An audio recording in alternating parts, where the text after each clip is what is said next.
Pai, obrigada porque ao cantarmos esse hino, exaltando quem tu és, tu enches o nosso coração de certeza e nós sabemos que estamos falando a verdade, porque realmente tu és perfeito, santo, justo, compassivo, Deus triuno, tu és Jeová, Criador dos céus e da terra.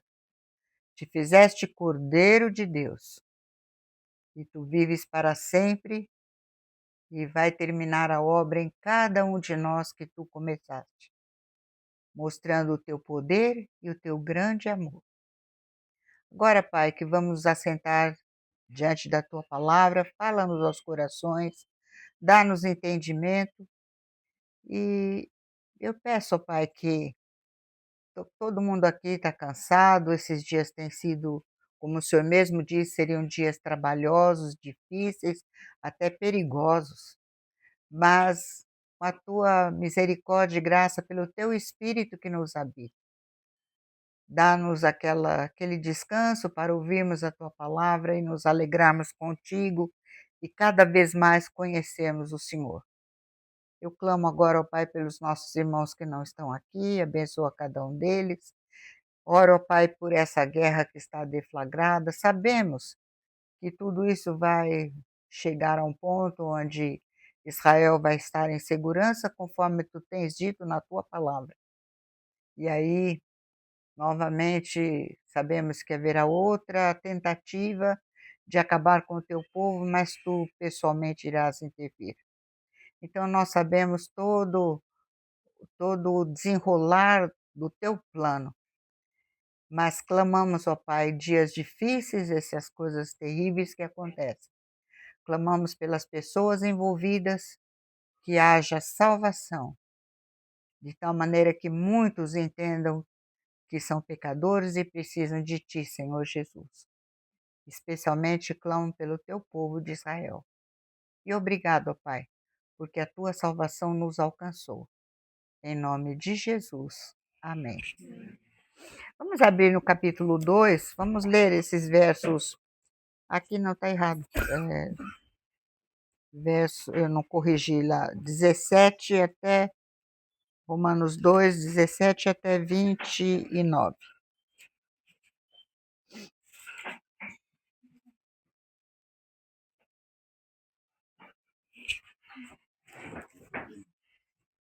Lembra que a pergunta que nós estamos respondendo, para quem que o evangelho deve ser pregado? Quem precisa do evangelho? Deus mostrou as nações, os gentios, nós, né, que viemos das nações, mas os gentios estão perdidos. Aí ele mostrou o coração tanto de judeu como gentio, né? Aqueles dois tipos de pessoas que, que respondem à palavra de Deus, e agora ele vai falar do judeu, e vai mostrar a situação do judeu, por que o judeu precisa do evangelho. Né? Então vamos ler, verso 17, por favor. Se, porém, tu, que tens por sobrenome judeu, e repousas na lei, e te glorias em Deus, que conheces a sua vontade e aprovas as coisas excelentes, sendo instruídos na lei.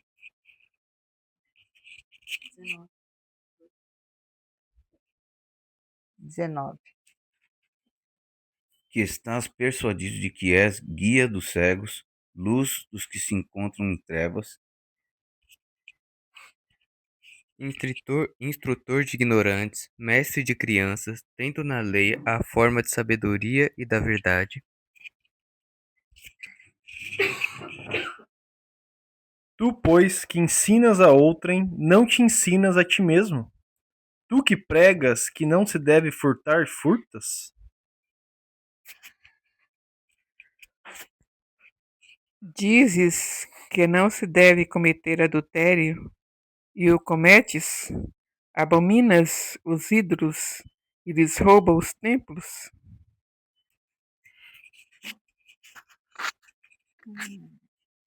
Você que se orgulha da lei, desonra a Deus desobedecendo a lei?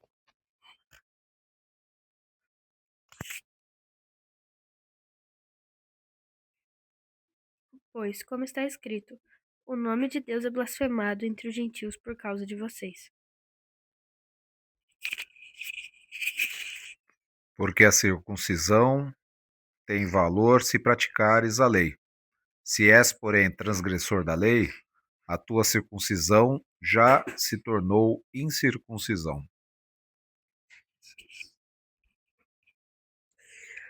Se, pois, a incircuncisão observa os preconceitos da lei. 26? Tá certo. Hã? Tá certo. Ah, preceitos. Se, pois, a incircuncisão observa os preceitos da lei, não será ela, porventura, considerada como circuncisão?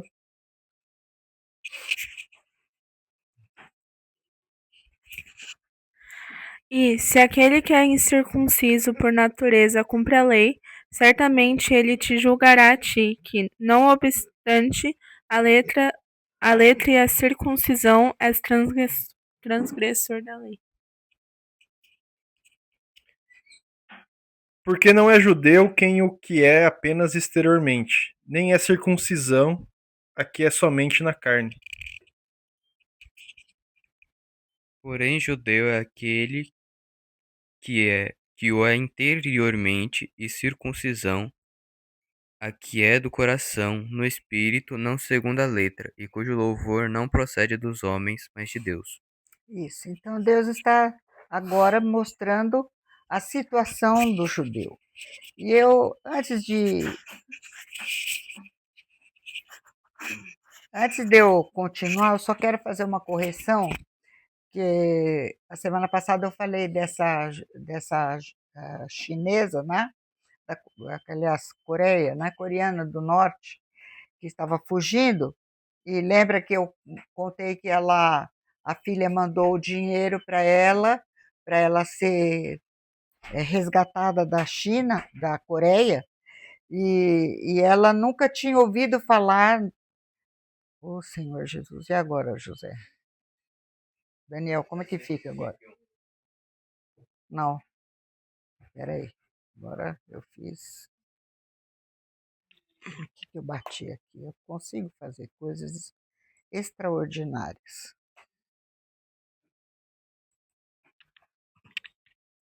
Eu queria só dar uma corrigida, que lembra, ela é uma mulher da Coreia do Norte, nunca ouviu falar de Jesus, de Deus, no vocabulário dela não existe a palavra Deus, e quando ela vai fugir, ela teria que ir para a China, né, e ela teria que atravessar o rio lá no norte, e era um tempo de grande correnteza, de chuva e tudo, e quase que ela foi subvertida, quase que ela morre carregada pela correnteza. Mas aí ela olhou para o céu e disse: vê se está certo. Aquele que. Não. Que fez. Não. Eu corrigi.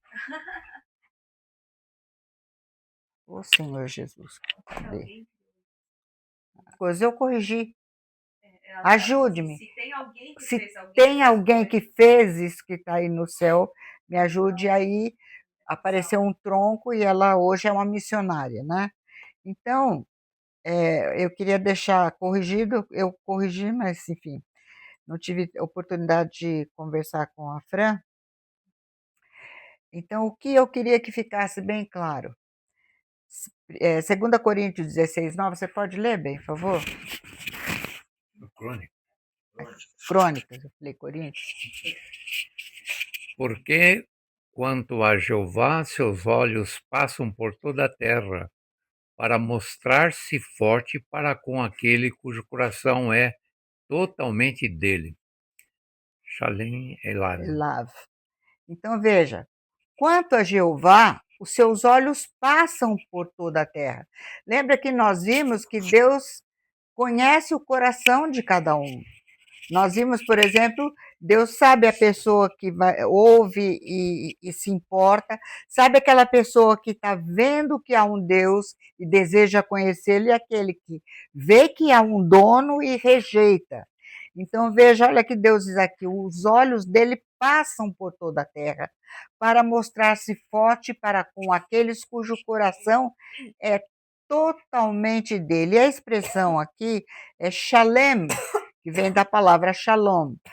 Elav quer dizer dele, totalmente dele, quer dizer, Deus sabe a pessoa que está recebendo a informação da criação. Por que eu estou pondo isso? Porque uma pergunta que eu não toquei no outro dia é que muitas pessoas perguntam: e aqueles que nunca ouviram falar de Jesus? E lembra que a colocação, agora, mas lembra, aqueles que pecaram sem lei, perecerão. Quer dizer, se a pessoa não recebe informação do Deus vivo, é porque ela está desprezando. Então, Deus sabe qual é o coração que deseja conhecer o Criador ou não, pelas coisas criadas. Então, a palavra shalom, né, essa palavra encerra duas verdades nela. Então, vocês têm shalom, shalem, que quer dizer completo e perfeito. Quando você fala shalom, no bojo dessa palavra você tem a ideia de completo e perfeito. Então, por exemplo, quando Deus vai falar para Abraão, ele diz: na quarta geração, tornarão para que eles iriam passar pelo cativeiro, tudo. Por que na quarta geração? Porque não se completou, lo shalem, ainda a medida da iniquidade dos amorreus. Então, em primeiro lugar, a primeira ideia na palavra shalom é uma coisa completa. Então, Deus diz a iniquidade, como se fosse um copo, né? O copo ainda não está completo. Deus deu 430 anos de tempo para que eles se arrependessem, não se arrependeram, então Deus colocou a nação de Israel na terra de Canaã. E aí, agora esse texto que acabamos de ler: porque quanto a Jeová, seus olhos passam por toda a terra para mostrar-se forte, para aqueles cujo coração é shalem, perfeito para com ele, aquele coração que quer conhecê-lo. Então, dentro da palavra shalom, você tem completo e perfeito. Então, vamos entender só rapidinho o que Deus diz: tantos quantos pecaram sem lei, também sem lei perecerão. Então a gente pensa: não, mas eles não conheciam, como é que eles vão perecer? Não, Deus sabe se ele está aceitando ou não. Se Deus não aumentou a informação para ele, é porque ele rejeitou. Estão entendendo? Então, eu coloquei isso aqui e quero repisar. A condenação primária do homem é baseada não na sua rejeição do Messias. Para que ele venha conhecer o Messias, Deus faz várias revelações. Se ele rejeita, né? Mas no seu pecado contra a luz, né? Lembra que a criação está aí, Deus vai mostrando de várias maneiras que ele está ali, e a pessoa rejeita. Ao rejeitar, muitas pessoas: mas ele morreu lá na Coreia, que nunca ouviu falar de Deus, mas ele quis.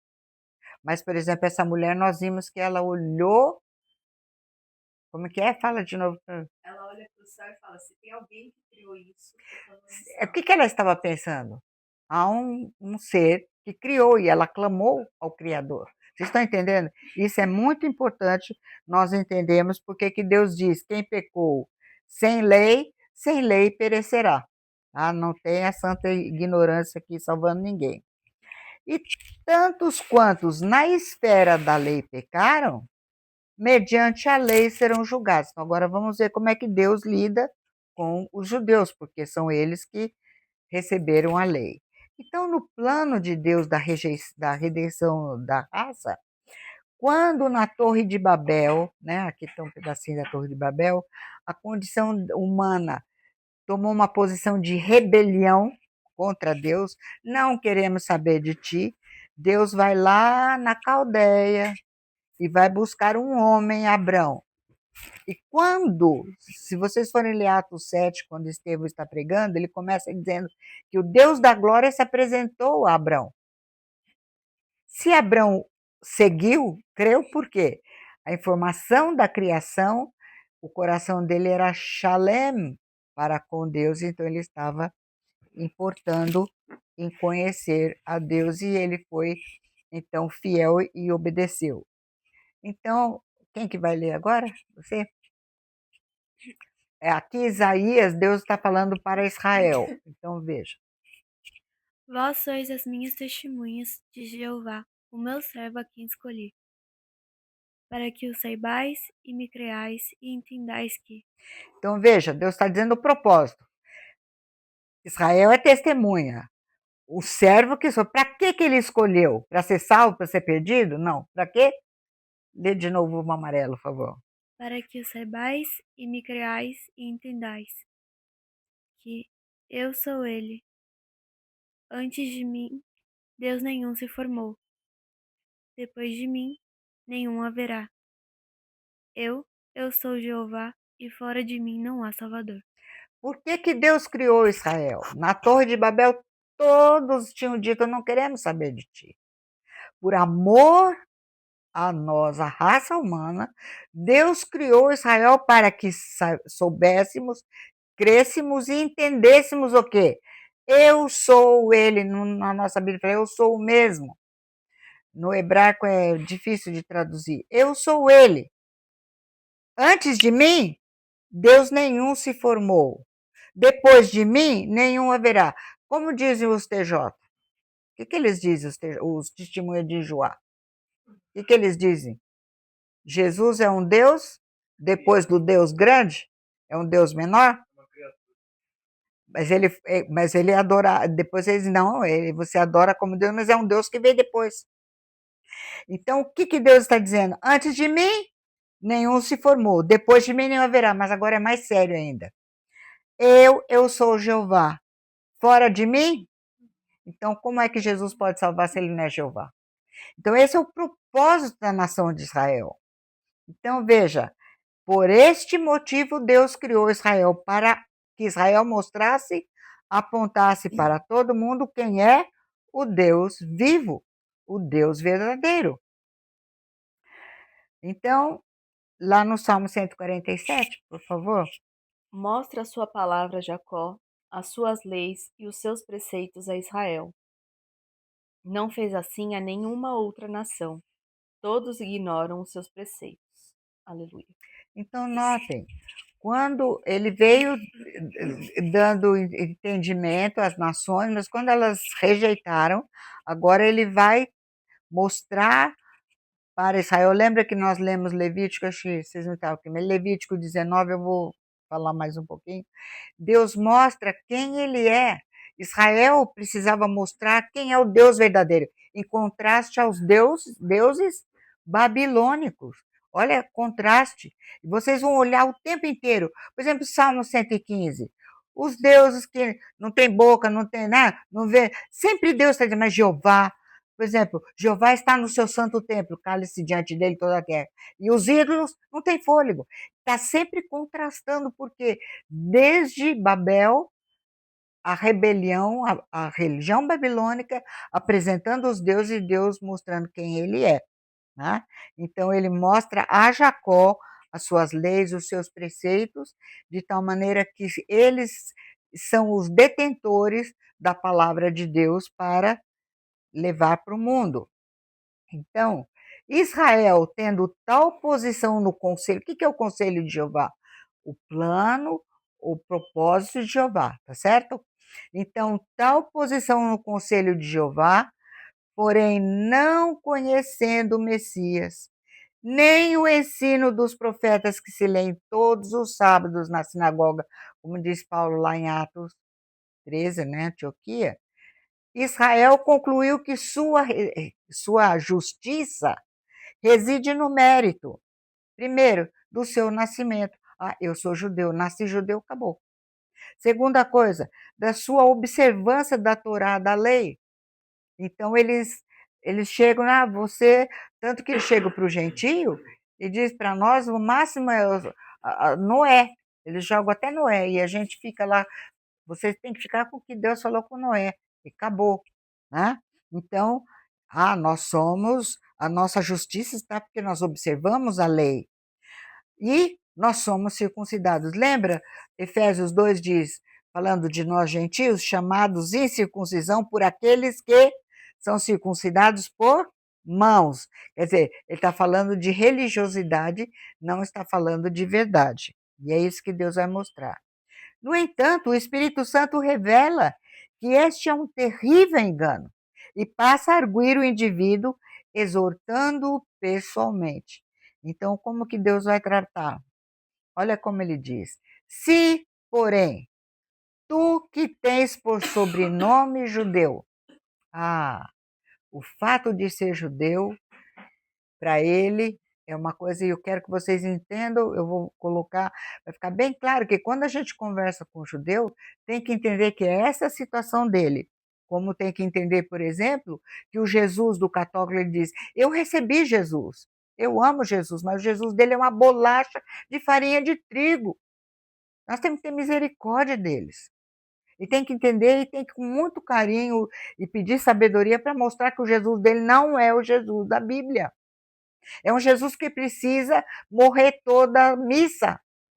Se tiver 200 missas no dia, ele morre 200 vezes. Tanto que missa quer dizer o quê? Sacrifício repetitivo.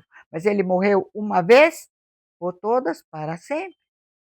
Então, tu que tens por sobrenome judeu. E esse ser não é condicional.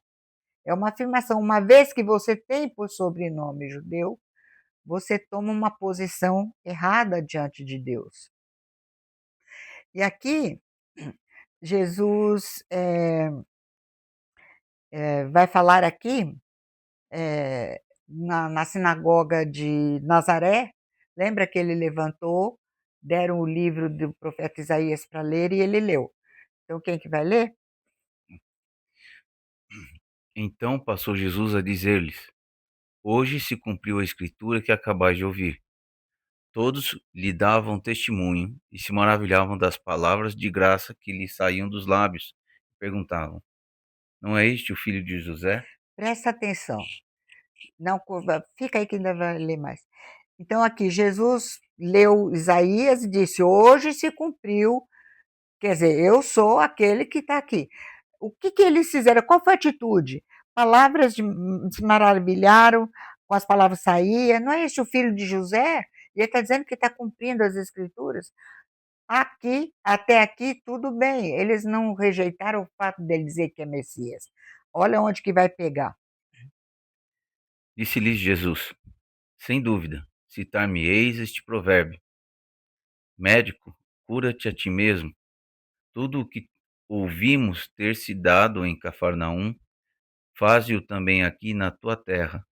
E prosseguiu: de fato, vos afirmo que nenhum profeta é bem recebido na sua própria terra. Então, o Senhor Jesus disse: hoje se cumpriu. Mas ele não é filho de Maria, né? De José? E aí, então, ele vai falar assim, ele conhecendo o coração, ele em Cafarnaum, lembra, ele fez vários milagres em Cafarnaum. Então, se é você mesmo, vem e faz aqui, né? Só que Jesus está dizendo o quê? Nenhum profeta é bem recebido. Ele estava na terra dele, onde ele foi criado, Nazaré. Ele Netzeret, e ele é Netzer, lembra? Nosri, o Nazareno. Então, agora veja o que vai acontecer. Jesus continua dizendo: Na verdade vos digo que muitas viúvas havia em Israel no tempo de Elias, quando o céu se fechou por 3 anos e 6 meses, reinando grande fome em toda a terra. E nenhuma delas foi Elias enviado, senão a uma viúva de Sarepta de Sidom. Uma Sidônia, não era judia. Estava cheio de viúva em Israel. Quem foi que recebeu a bênção de Deus? Uma viúva de Sidom. Né? Aí Jesus continua. Havia também muitos leprosos em Israel nos dias do profeta Eliseu, e nenhum deles foi purificado senão Naamã o Ciro. O que Jesus está dizendo? Estava cheio de judeus. Você está vendo que ele está falando, não foi a bênção veio para uma mulher de Sarepta, para um sírio, mas não para eles, judeus. E aí, olha o que aconteceu. Todos na sinagoga, ouvindo essas coisas, se encheram de ira, e levantando-se, expulsaram-no da cidade e o levaram até o cimo do monte sobre o qual estava edificada, para de lá o precipitarem abaixo. Jesus, porém, passando por entre eles, retirou-se. O que Jesus estava dizendo para eles com isso aqui? Você está pensando que você é judeu? Que você vai ter tudo? Quando Jesus disse que era o Messias, eles não se preocuparam. Gostaram das palavras dele. Mas quando Jesus disse que a atitude deles negando, não é bem receber, ele sabia que o coração deles estava negando. E aí, o que Jesus disse? Quem foi que recebeu, por exemplo, a viúva ou a cura? Não foram pessoas só porque eram judeus, porque estava lá no RG israelita. Não, é porque o coração deles estava tocado para conhecer o Deus vivo. E aí eles quiseram jogar. Nós tivemos nesse lugar aqui, eu até já mostrei para vocês. Chama o Monte do Precipício, e tem uma placa lá, mentirosa, inclusive, dizendo que eles queriam retirar, jogar Jesus lá de cima. Olha o problema, Jesus tocou no problema. Não é porque você é judeu de carteirinha que você tem passagem livre, né? Então aqui tem o Zev Porat, isso aqui tá, eles que erraram, viu? É o testemunho desse irmão precioso. E no testemunho dele, ele nasceu em Bnei Brak.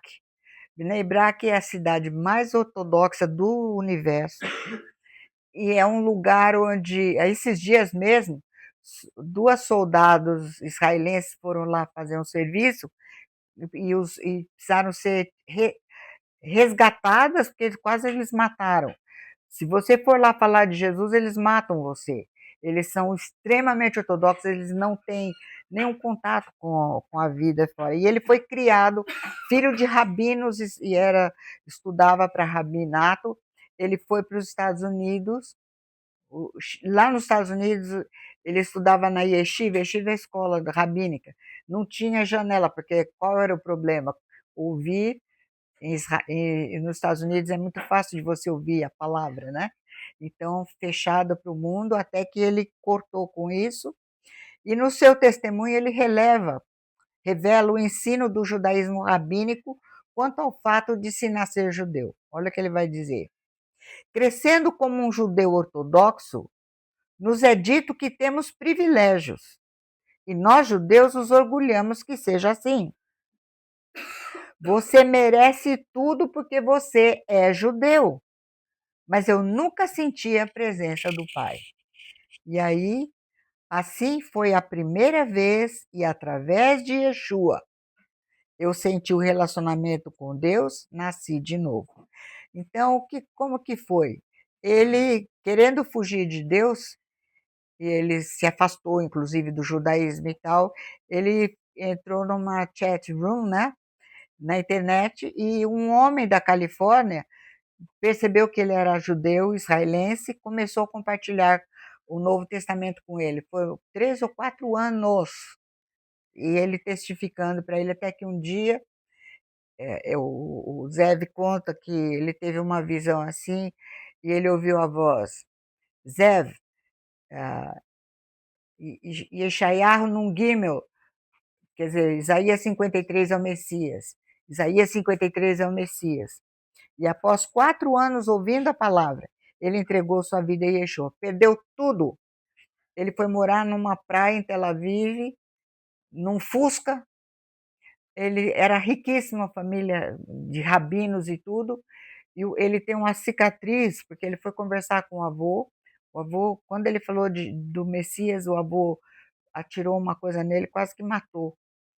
E ele então ficou na praia, tiraram tudo dele. Quando o avô morreu, ele era o primeiro herdeiro, ele tinha que negar Jesus. Ele disse, não, ele é casado com a esposa dele é uma chinesa. E os dois moraram numa praia em Tel Aviv. E sabe quem pregou para ele?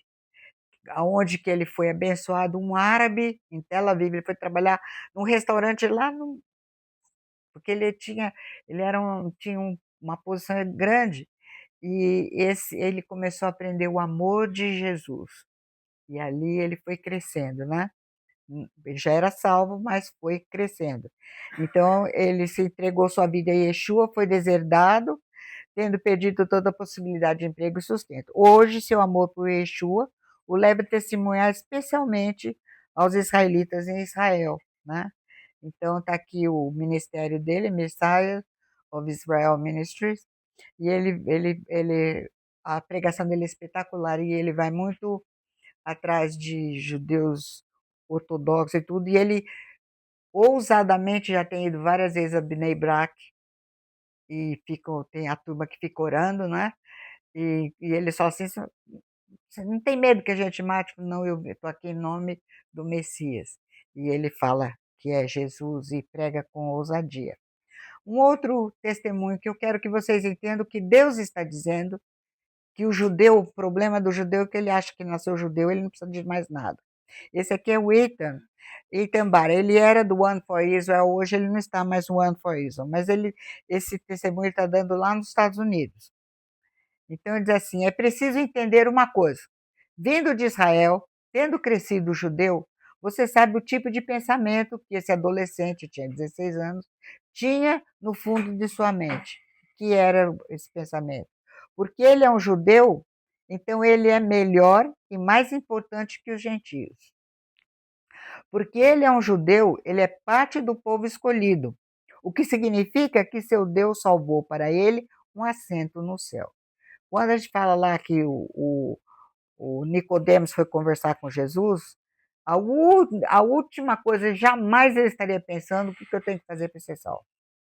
Ele era chefe, ele era do Sinédrio, né? Com coisas como pecado e salvação, ele não tem que se preocupar. Isso é para os gentios, o goim. Esse é o testemunho deles, foi em 2018. Então Jesus diz, se tu, porém, que tens por sobrenome judeu, a essa afirmação quanto ao seu nascimento, segue uma lista de 8 detalhes morais e religiosos em que os judeus se gloriam em sua sensação de superioridade em relação aos goim, quer dizer, aos gentios. Então, agora entra a esfera da lei. Lembra que Deus diz, você se julga, você porque é judeu não precisa de mais nada, e porque você conhece a lei, então agora, no caso, como ele conhece a lei, qual é a sensação dele para com os gentios? Todos os verbos dessa exortação do Espírito Santo estão no presente. E quando fala, o verbo está no presente, está falando de uma atitude habitual. É assim que eles se conduzem. Então, olha que Deus diz. Primeiro, repousas na lei. Então, você confia no fato de que Deus deu a Israel a lei. Então, você recebeu a lei. Por exemplo, eu tenho esqueci o nome dele agora, do presidente do Instituto do Templo, né? Ele mostrando que os gentios não quiseram a lei, e foram os judeus que aceitaram. Eles têm uma série de historinhas assim. Então, tu repousas na lei, então confias no fato de que, ó, eu sou bom, Deus me deu a lei. Te glorias em Deus, isto é, você se gaba do seu relacionamento com Deus. Ah, eu conheço a Deus, o gentio não sabe quem é Deus. Exatamente por esse motivo, porque eu conheço a lei e eu tenho relacionamento com Deus e não tem, eles pensam. Conheces a vontade, então. Eu conheço a vontade de Deus. E você aprova o que é superior. Veja que Deus está falando pessoalmente agora ao coração. Você diz que conhece a vontade de Deus, aprova o que é superior. E aprovar, lembra aquele verbo, guarda esse verbo, dokmazo. É, não é assim, eu aprovei, achei, mas você sabe o que é? Não, a prova depois de um teste, de ver todas as qualidades, examinar, aí eu aprovo, né? Então, aprovas o que é superior. Então, assim, eu conheço as coisas superiores, vocês não conhecem, né? Então, as coisas que importam de maior valor. Então, você, por causa da lei de conhecimento de Deus, né, o que você diz? Porque sendo instruído na lei, estás persuadido, aqui vem de novo aquele nosso verbo peito, que é ser convencido. Você está convencido de que, olha agora, e crês que em relação aos gentios, tu és guia dos cegos, luz dos que estão em trevas, instrutor de ignorantes, mestre de crianças. Essa é a ideia que os rabinos têm, principalmente os ortodoxos, têm com relação aos judeus, aos gentios, por causa da lei, porque eles têm conhecimento, então eles olham para nós como se nós não tivéssemos esse conhecimento. E aqui vem o livro do Golan Brosh, né? Ele escreveu um livro sobre reformas do judaísmo, né? Então, o judaísmo rabínico desmascarado. Então, olha como ele está dando o testemunho dele. O Eitan, o Golan Brosh, ele cresceu num kibbutz, e ele era completamente, como fala, no kibbutz? Hã? O kibbutz é... Cooperativo, né? Cooperativo, mas como que é? Comunista.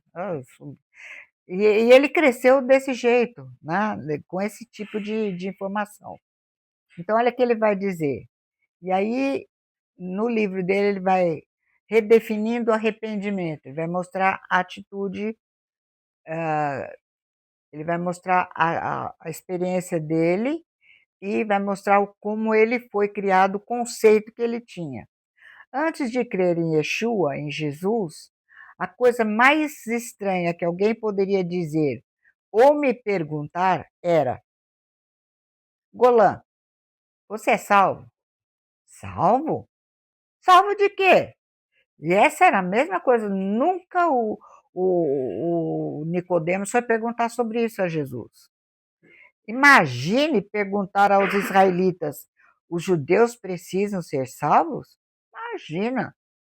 O conceito de salvação é estranho ao ouvido judaico.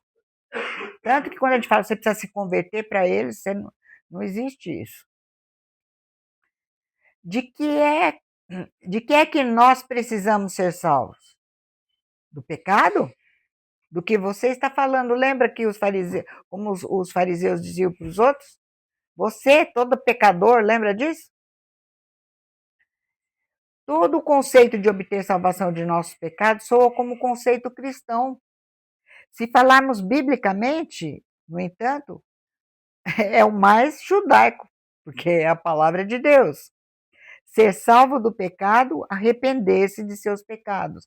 Então, veja o conceito que o judaísmo rabínico, eu estou mostrando o judaísmo rabínico, e Jesus está mostrando que é isso que estava sendo ensinado, passado, que os rabinos que deviam mostrar a palavra de Deus criaram isso daí. E aqui tem essa Fanny Rosentraub, ela é uma professora de judaísmo, né? E ela escrevia na revista da Hebraica, né? Então ela fala sobre a filosofia do judaísmo. Veja como ela diz. O judaísmo tem uma doutrina de vida, Torá Haim. Haim é vida, doutrina de vida. Oposta ao fatalismo e às doutrinas para as quais o homem é um joguete na mão do destino. O judaísmo aceita que o homem seja um ser autoconsciente e livre, responsável por seus atos, afirmando assim o livre-arbítrio. Essa é a quintessência do judaísmo. Então veja como eles dizem. O judaísmo é essencialmente uma doutrina de vida, Torá Haim. Como Torá Haim pressupõe o livre-arbítrio. Então, a filosofia de vida, o ensino de vida é que nós temos o livre-arbítrio e é uma moral prática, preceito e ação. É basicamente atitude humana de querer fazer algo para ser justo diante de Deus. Só muda, aqui é o judaísmo, ali é a filosofia budista, ali é a filosofia muçulmana e tudo mais. Então, repele a doutrina existencialista do pecado original. Eles não aceitam. Tem como meta final a realização da visão profética universalista de um mundo que repousa sobre 3 fundamentos: verdade, justiça e paz, que é o preceito, ação. Então, em outras palavras, fazer. E nós vamos ver como Deus diz: buscando ser justos, tropeçaram na pedra, porque a justiça é uma pessoa e é só Jesus que é a nossa justiça, impossível de cumprir a lei. Então, o juízo do Deus Santo sobre este comportamento do judeu está no questionamento feito pelo Espírito Santo a seguir a cada um. Ele falou: tu te estribas na lei, tu dizes que conhece a Deus, por causa disso você é luz para os cegos, instrutor de crianças, você se acha numa posição, você conhece as coisas melhores, superiores, mas aí o Espírito Santo vai falar individualmente, que esse aqui é o que nós acabamos de ler, né? Tu, pois, que ensinas a outrem, não te ensinas a ti mesmo? Tu que pregas que se não deve furtar, furtas? Eu me lembro da dona Clarinha, uma amiga muito preciosa nossa, uma judia, e ela contava, ela tinha loja lá em São Paulo, falar dos rabinos, muitos deles com brilhantes, pedras assim por baixo da barba e tal. Dizes que não se deve cometer adultério e o cometes, por quê? Porque são pecadores como nós. Mas eles estão tentando o quê? Achar que porque estão obedecendo aqui e aquilo, não tem diferença. Aqui o Senhor Jesus está mostrando porque eles estão tentando se estribar na lei. Mas o gentio que não tem lei faz a mesma coisa, tá certo? Nós vimos. Abominas os ídolos e lhes roubas os templos? Quer dizer, olha a atitude de vocês, né? Então, tu que te glorias na lei, desonras a Deus pela transgressão da lei? Como está escrito, o nome de Deus é blasfemado entre os goim por vossa causa. Por que é blasfemado? Vamos abrir Ezequiel 36, só para vocês verem isso daqui. O que significa isso? Deus não criou Israel como a sua testemunha? Deus não está mostrando que ele tem um propósito especial com Israel? E como é que Israel está espalhada fora da terra? Judeu fora de Israel é exatamente blasfema o nome de Deus. Olha como está aqui. Ezequiel o quê? Hã? Ezequiel o quê? 36, eu vou dar o versículo. Vamos ler o verso, a partir do verso 19 até o verso 21. 19 a 21. Quem for ler já pode ler tudo, por favor. Espalhei-os entre as nações e foram derramados pelas terras, segundo os seus caminhos e segundo os seus feitos.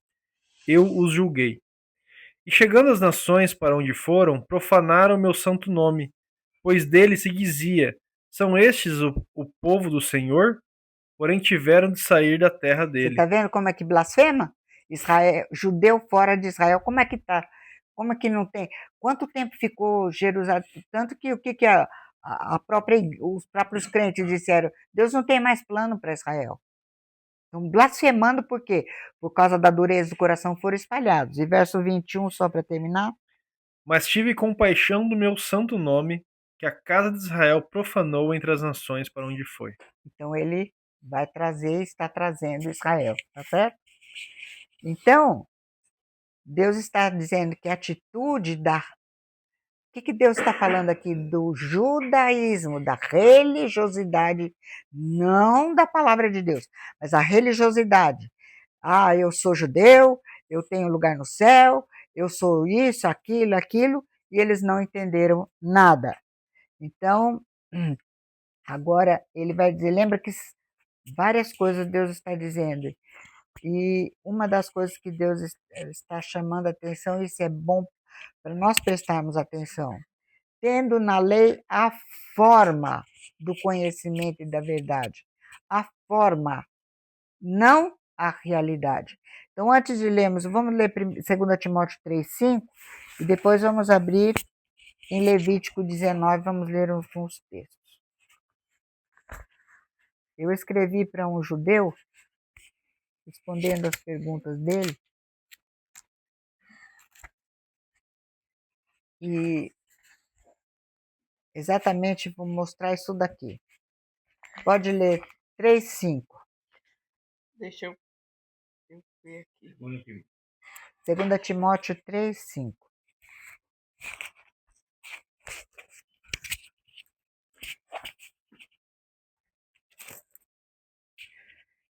Tendo forma de piedade, negando-lhes, entretanto, o poder, foge também destes.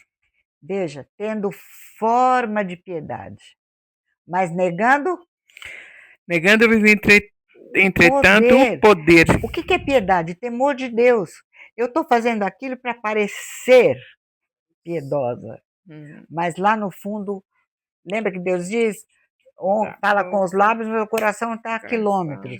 Então vamos ver, aqui Deus tratando com Israel, em Levítico, para ensinar Israel. E vamos entender qual o problema da lei, por que nós não podemos cumprir a lei. Versos 11 a 18. Não é 2 Timóteo mesmo? Não, Levítico 19, aqui ó, Levítico 19, 11 a 18.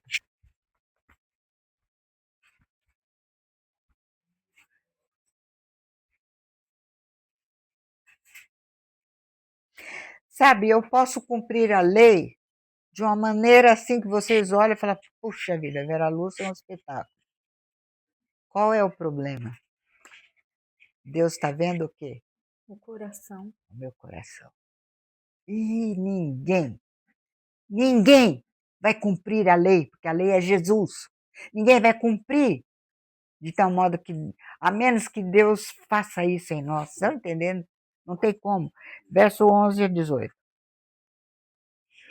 Não furtem, não mintam, não enganem uns aos outros, não jurem falsamente pelo meu nome, profanando assim o nome do seu Deus. Eu sou Jeová. Não oprimam nem roubem o seu próximo. Não retenham até a manhã do dia seguinte o pagamento de um diarista. Não amaldiçoem o surdo, nem ponham pedra de tropeço à frente do cego, mas temam o seu Deus. Eu sou Jeová. Não cometam injustiça num julgamento. Não favoreçam os pobres, nem procurem agradar os grandes, mas julguem o seu próximo com justiça. Não espalhem calúnias entre o seu povo. Não se levantem contra a vida do seu próximo. Eu sou Jeová. Não guardem ódio contra o seu irmão no coração. Antes, repreendam com franqueza o seu próximo, para que, por causa dele, não sofram as consequências de um pecado. Não procurem vingança nem guardem rancor contra alguém do seu povo, mas ame cada um o seu próximo como a si mesmo. Eu sou Jeová. Nota que coisa. Eu gosto desse verso. Cadê aqui? O verso 17. Não aborrecerás o teu irmão no teu íntimo. Tudo que Deus está falando aqui, eu posso cumprir. Mas se o meu coração, eu posso fazer com raiva e fazer coisa perfeita aos olhos dos homens. Vocês estão entendendo? Deus está olhando o coração. Eu posso fazer tudo na forma, mas e a piedade de entender que Deus está vendo e eu estou fazendo para honrá-lo? Se eu tiver com raiva, se eu tiver com preguiça, se eu tiver displicente, eu não vou deixar, por exemplo, eu não vou rebuscar todos os cantos da minha lavoura, vou deixar, tem que deixar para isso, tem que fazer isso. Vocês estão entendendo que é impossível o nosso coração cumprir a lei? é impossível. E Deus está dizendo, tendo na lei a forma, mas não a verdade, né? Do conhecimento e da verdade. E agora ele vai falar, então ele falou, na esfera do nascimento, eu tenho meu RG, sou judeu, eu tenho um lugar no céu. Aí, não, eu observo a lei, eu recebi a lei, Deus não deu a lei para o gentil, eu sou superior e tal. Então, achando que nisso está a minha vantagem. E depois na esfera da circuncisão. E que significa isso? Ritos, religiosidades, obras sem fruto. Então, o que Deus está falando?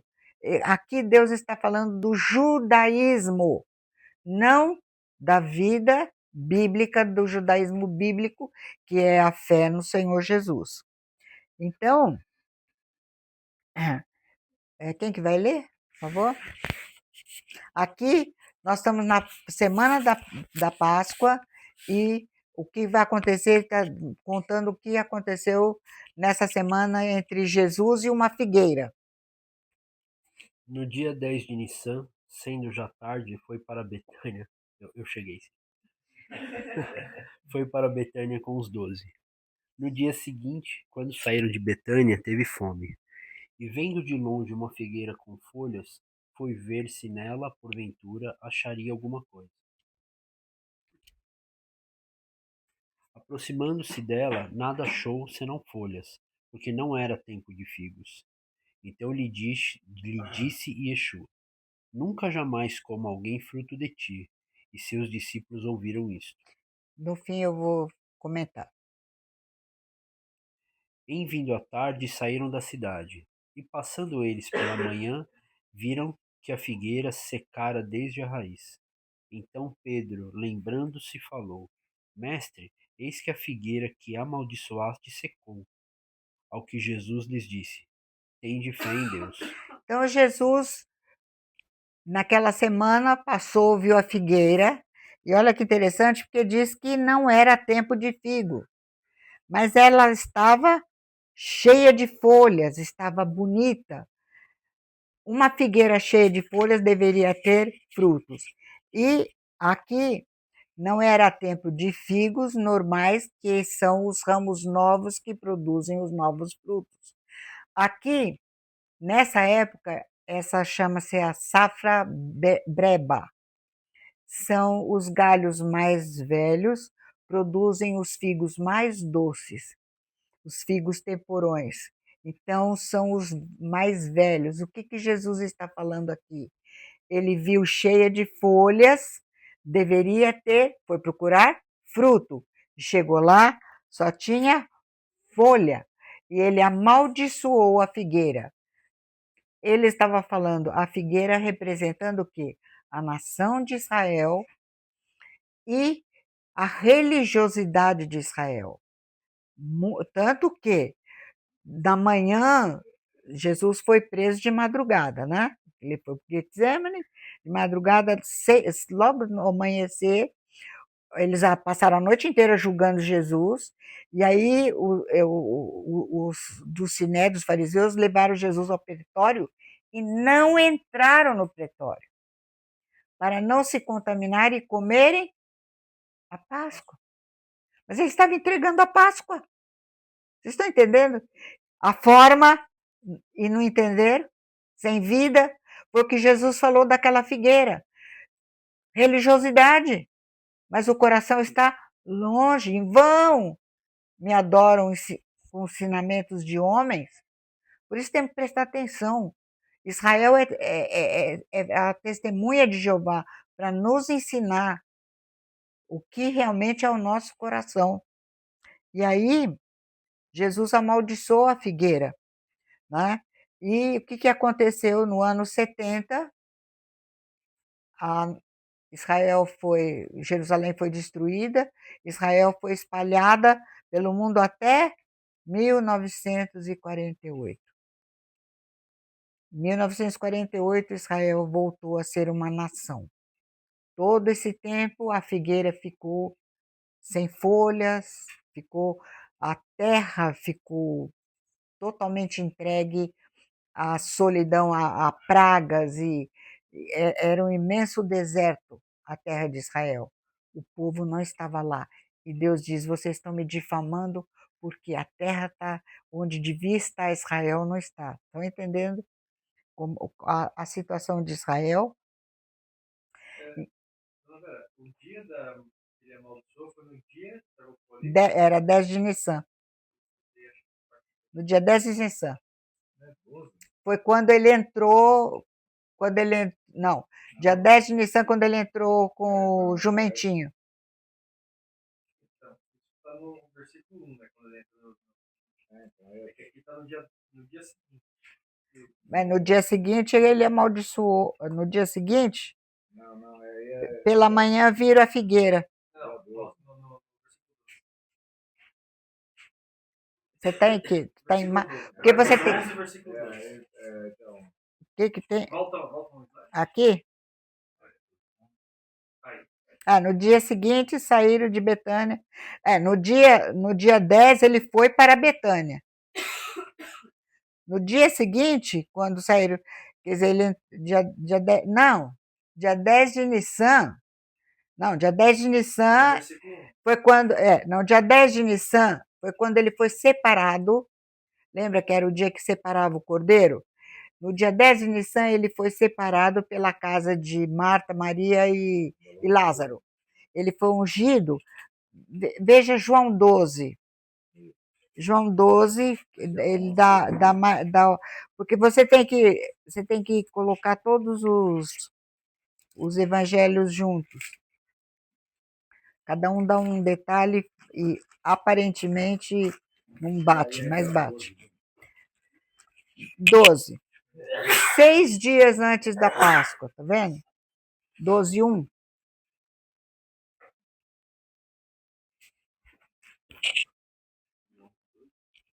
12:1 de João. Quer ver? Deixa eu só fazer uma coisa aqui. Só um pouquinho. Espera só um pouquinho, gente. Eu vou pôr aqui. Não, peraí.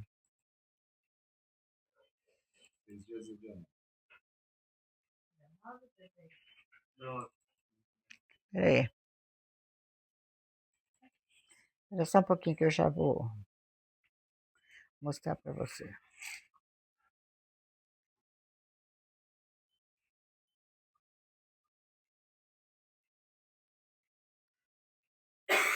Aqui, ó.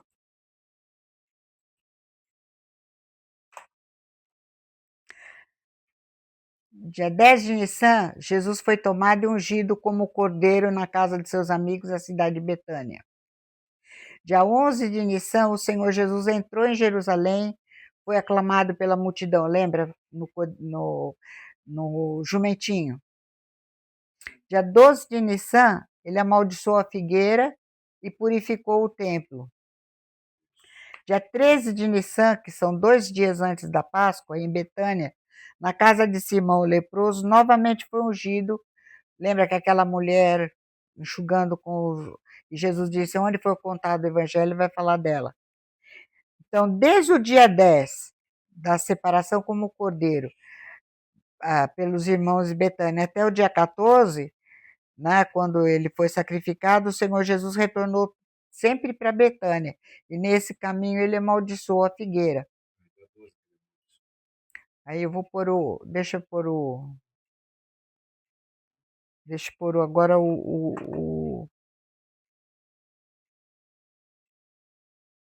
cadê? Aqui, ó. Mas só mais esse aqui, depois eu ponho o gráfico. 14 de Nissan. Não, mas aqui já é. Não, peraí, eu vou pôr o gráfico aqui. Tem um aqui. Qual que eu ponho? Deixa eu pôr esse aqui, depois tem o outro lá, ó. Porque é o seguinte, ó, semana de Pêssar. A 14 de Nissan é quando, às 3 horas da tarde, Jesus seria morto. Mas a Páscoa propriamente dita, quando eles comiam o cordeiro, era no dia 15 de Nissan. Então João diz 6 dias antes da Páscoa, que é o dia 10 de Nissan, quando ele foi ungido na casa foi ungido por Maria e foi ungido separado como cordeiro, que cada casa tinha que separar seu cordeiro. No dia seguinte, isso era um sábado. No dia seguinte, domingo, lembra? Domingo de Ramos, que é chamado. Jesus é aclamado rei, entra em Jerusalém. Aí depois ele amaldiçoa a figueira e tal. Dia 14, 3 horas da tarde, ele vai para a cruz. E dia 15, ó, ele morre aqui, né? 3 horas da tarde. E a partir depois das 6 horas da tarde, que é o 15 de Nissan, eles comiam o cordeiro. Então aqui é a Páscoa. E aqui é um Shabat anual, né? Que é o primeiro dia de Matzot, e o Shabat semanal, que era o sábado, então, 6 dias antes da Páscoa, diz João, depois 5 dias antes da Páscoa. E aí, deixa eu pegar esse daqui. Esse aqui eu pego com a folhinha, né? Então, tem, não sei se vai ficar meio complicado, ó. Dia 10 de Nissan é um Shabat, um sábado, que ele foi ungido como cordeiro na casa chamado Grande Sábado, né? Então, ele foi separado como cordeiro. Dia 11 de Nissan, dia da visitação, ele entrou em Jerusalém montado no jumentinho. Dia 14 de Nissan é chamado véspera de Páscoa. Por quê? Porque Páscoa propriamente é o dia primeiro de Asmo, quando eles comiam o cordeiro. Paraseve, exatamente. E aí, então, primeiro dia de Pêssar, que é o 15 de Nissan. Aí, no sábado, você vê, ele morreu aqui, na quarta-feira, Wednesday. Isso é uma folhinha, né? Ele morreu dia 14 de Nissan, numa quarta-feira.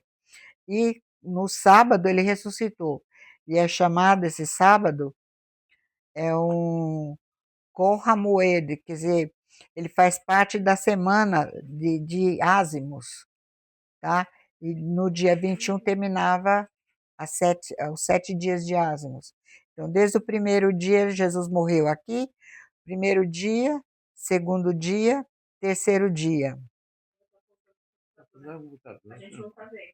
Hã? A senhora está apontando para o seu dedo. Desculpa, eu esqueço toda vez isso. Então, aqui, primeiro dia, embaixo da terra. Segundo dia, terceiro dia. Primeira noite, que ele foi aqui, sepultado aqui. Primeira noite, segunda noite, terceira noite. Quando chegou aqui, já era... Cadê o domingo? Acho que é aqui que eu pus. Então, aqui, dia 10, dia 11 ele entrou, 3, 4. Aqui, Nissan, a véspera de Páscoa, que ele morreu, foi sepultado. 15 de Nissan, o primeiro dia de Páscoa, segundo. Aqui, o sábado. Imediatamente no dia 4.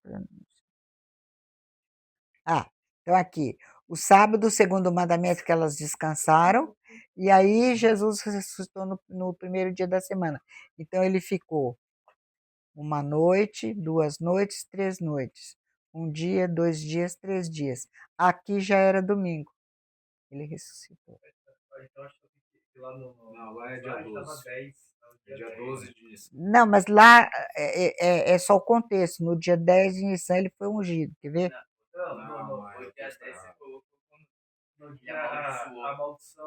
Não, deixa eu ver o que eu fiz aqui. Era lá. Acho que é aqui, né? Peraí. Você colocou dia 10. Foi para Betânia com os 12, foi quando ele foi ungido. Não, e vem uma figueira com folha. No dia seguinte. No dia 12. Não, o dia seguinte é 12. Não 10. O dia seguinte é 12. Ele entrou no dia 11. Ele entrou no dia 11, É, foi para Betânia no dia 10, dia 11 ele é ungido. tá aí certo, depois, tá, no dia tá. Então vocês seguinte, entenderam? Depois eu vou ver direitinho.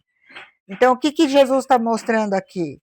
A religiosidade de Israel é literalmente aquilo lá, ele estava mostrando, Israel ficou todo esse tempo fora da terra, sem rei, sem nada, né? Então, tantos quantos na esfera da lei pecaram, mediante a lei serão julgados. E não vou ler agora, está adiantado, mas no capítulo 3, 19 e 20 diz que pela lei ninguém será justificado. Então, quando lê lá, pecou sem lei perecerá, aí acha que, porque vai, segundo a lei, vai ter uma colher de chá. Não, pelo contrário. Deus é justo, né? E olha que Jesus fala, quem que vai ler, por favor? Não, não penseis que eu vos acusarei perante o Pai. Quem vos acusa é Moisés, em quem tendes firmado a vossa confiança. Porque, se de fato cresceis em Moisés, também creríeis em mim, porque ele escreveu a meu respeito. Se, porém, não credes nos meus escritos, como crereis nas minhas palavras? Então, veja, Jesus diz, quem que vai acusar? A própria lei de Moisés. Vocês estão entendendo? Eles estão falando que creem, mas não creem na palavra. Então, a própria palavra que vai julgá-los, porque os que ouvem a lei não são justos, mas os que praticam a lei hão de ser justificados. E o que significa praticar a lei? Praticar a lei é crer que é pecador. O que diz a lei? A alma que pecar, essa morrerá. Para que eu não morra, ele me deu, como eu pus aqui, que está adiantado, Levítico 17, 11, o sangue sobre o altar. Como é que eu pratico a lei? Pegando o cordeirinho e levando, fazendo o sacrifício. Então, a lei de Moisés e a circuncisão para os judeus são sinais do seu relacionamento especial em aliança com Deus, mas não são o relacionamento. Por isso o Espírito Santo arrasou com eles. A circuncisão tem valor se você pratica a lei. Ao quebrar a lei, você se torna como aquele que é incircunciso, porque você está quebrando a lei. Se a incircuncisão observa os preceitos da lei, vamos supor, um gentio, não será ela, porventura, considerada circuncisão? Porque, na realidade, o que a circuncisão está falando? A circuncisão está falando daquele que está devidamente, corretamente relacionado com Deus. Não é a circuncisão em si. Se o incircunciso, por natureza, cumpre a lei, certamente ele julgará você que, não obstante a letra e a circuncisão, é transgressor da lei. O que Deus está falando? Forma, religiosidade. E a gente tem que aprender com Israel que religiosidade não leva ninguém a lugar algum. Não é judeu quem o é exteriormente. A circuncisão genuína não é um ritual físico. Então, veja, ser judeu não se baseia em coisas visíveis e exteriores. Você vai lá e se batiza, e daí? Você tomou banho, você não crê em Jesus. Você está entendendo? Eu comi a hóstia, não importa. Esse é o ponto, e Deus está, através de Israel, está nos ensinando isso. Então, por exemplo, filatérios, né? Eles pegam esse couro, põem, tem uma caixinha aqui, outra caixinha aqui, por quê? Deuteronômio 6 fala para pôr na sua testa e tal, então eles inventaram isso. Sedacá, por exemplo, sedacá quer dizer justiça, então é aquele, por exemplo, se você tiver uma caixinha para você, como é que a gente chama para contribuir, né? Você vê, chega lá, você vai dar para CD, para não sei o quê, a caixinha do judeu está escrito sedacá, justiça. E como que você mostra que você é justo? Você ajudando, você dando esmola e tal. Como que Jesus falou? Por isso que tem que entender a pregação de Mateus, todos como que chama lá? 5 a 7, o Sermão do Monte. O que Jesus fala lá? Você vai dar Como é que eles davam? Eles pegavam, vamos supor, vou pegar uma nota de R$ 100 e faço isso virar em 100 moedinhas de R$ 1. Então eu chego lá e faz barulho para mostrar. Vocês estão entendendo que ele está dando? Ele está aparentemente fazendo tzedakah, mas não está. O coração está longe. E a circuncisão, por exemplo. Ah, está circuncidado, faz parte dos Deus. Deus está dizendo que isso não vale para nada. Só vale um judeu verdadeiro é aquele que é no coração, interiormente, que ama a Deus. A circuncisão é a que é do coração, no espírito. Isto é, ela cumpre o espírito da lei de Deus, ao invés de mera forma ou conformidade exterior com a lei. Um coração circuncidado é aquele que é separado do mundo, dedicado para Deus. O verdadeiro judeu recebe seu louvor de Deus, que vê o seu coração. Lembra? Deus vê o coração, como nós já vimos esse texto. Então, só para terminar isso aqui, ah, um judeu falando com o Eitan, lembra aquele rapaz lá? Ele mandou essa mensagem. Eu sou um judeu religioso. No entanto, nunca realmente me senti em casa com o judaísmo rabínico, porque parecia muito superficial para mim. Vocês estão vendo que o coração dele está incomodado? Mas tem gente que está feliz com aquilo. Deus realmente se importa. Se eu faço a netilat, lembra que Jesus, Mateus 15, falaram, os teus discípulos não lavam as mãos? Então tem 2 cabos, é tudo cheio de que os rabinos inventaram. Netilat Yadayim, que é a lavagem simbólica das mãos, antes de comer pão, será que Deus está importando com isso? Ou se eu uso filatérios, que é aquelas correias no braço, ou coisas semelhantes a estas, por que ele nos daria o Shabat com tantas regras estranhas? Por exemplo, você não aperta botão de elevador. Você entra no elevador, ele vai parando. No Shabat, se você morar no 20º andar, você vai parando em todos os andares até chegar no 20º. Porque se você apertar, você faz trabalho. Então ele diz, ele se daria, por que Deus se daria trabalho no Shabat com tantas regras estranhas como não partir papel higiênico? Ele tem que ser todo cortadinho, porque senão é trabalho. Fazia mais sentido que ele esperasse que nós fôssemos bons, que os nossos corações estivessem com ele. Vocês estão vendo que ele está percebendo a coisa? Eu não penso que ele realmente se importa se eu enrolo faixa de couro no meu braço com um amuleto, né, com aquelas caixinhas escrito lá, Deuteronômio 6, mas eles nem sabem o que está escrito lá dentro. Assim, um dia, eu aleatoriamente abri minha Bíblia, o Tanar, em Daniel capítulo 9, e li a respeito do ungido. 69:7, vi ungido. Fiquei curioso acerca de quem ou do que ele está falando. Então eu googlei o assunto e o seu website surgiu. Daquele ponto em diante eu li todo o artigo possível, vídeo que vocês têm em seu site. Posteriormente também comecei a ler o Novo Testamento e é exatamente uau! Ele falou comigo profundamente. É a realidade real. Eu concordo com cada uma das palavras que procedem da boca de Yeshua. Então, veja, era o que eu estivera procurando por toda a minha vida. Vocês estão entendendo o coração? Então, o que acontece? Deus aqui está criticando a religiosidade.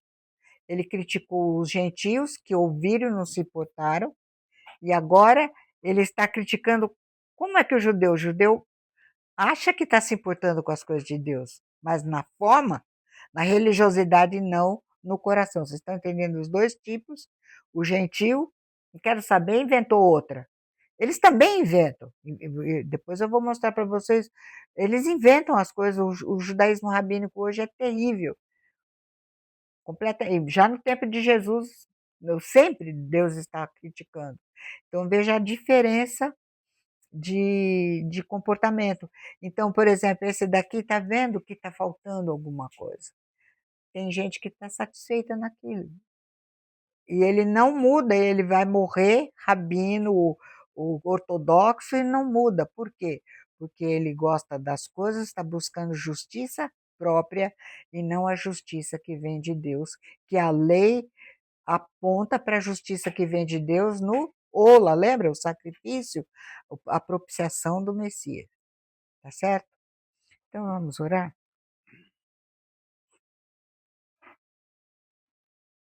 Senhor Deus, amado Pai, obrigado, Pai Santo, em nome de Jesus, porque, ó Pai, tua misericórdia, Pai. O Senhor olhou o nosso coração. O Senhor viu, ó Pai, que toda a obra nossa, Pai, era tráfico de imundícia. Nada que a gente podia fazer, Senhor, poderia chegar perto do Senhor. E o Senhor olhou para isso, Pai. O Senhor viu, Pai, e o Senhor falou que misericórdia se quer no local. E, ó Deus, o Senhor deu seu Filho, Pai, para que viesse. O Senhor se fez carne, Pai. O Senhor veio e nos ensinou, Pai. Mostrou, Senhor, como disse Jesus, que estávamos presos nos ritos, ó Pai, medindo, pesando milimetricamente o cominho, o êmbrio, Pai, para fazer holocaustos, Pai, só se preocupando com a obra. Mas nossa obra, Pai, é trapo de imundícia. Amém. E o Senhor nos mostrou isso. O Senhor se revelou isso a nós. Obrigado, Pai Santo, porque o Senhor abriu os nossos olhos, nossas mentes, nossos corações. Amém. Obrigado porque o Senhor permitiu, Pai, que pudéssemos, ó Pai, ter vida, Pai, hoje no Senhor, e pudéssemos, Pai, estar aprendendo do Senhor ainda mais. Ser conosco, Pai, continua nos ensinando, que o Teu Espírito Santo nos quebranta, nos mostra e nos ilumina, Pai, Amém. todos os dias. Até o dia em que o Senhor nos levar, nos encontrarmos com o Senhor após a ressurreição. Te agradeço, peço em Jesus. Amém.